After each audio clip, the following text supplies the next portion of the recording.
The actual world that Rupert and the VFX team has created for the audience is like something I think nobody's ever seen before.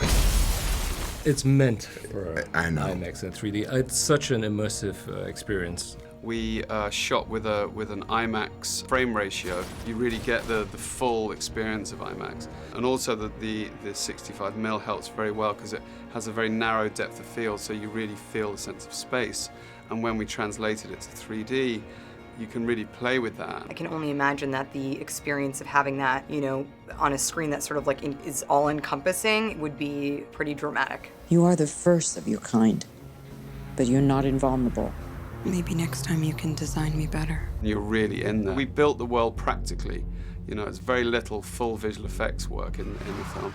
So I think you really become so much more immersed just in the real textures of the world. You know, the geisha walking down the hallway, that's all real. There's no visual effects in that.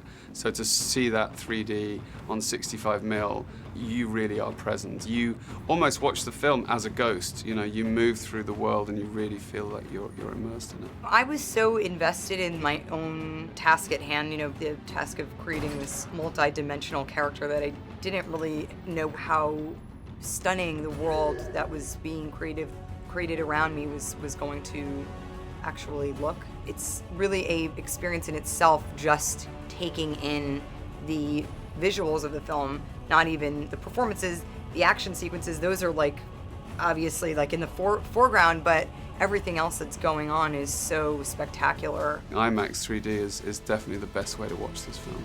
They created me, but they cannot control me.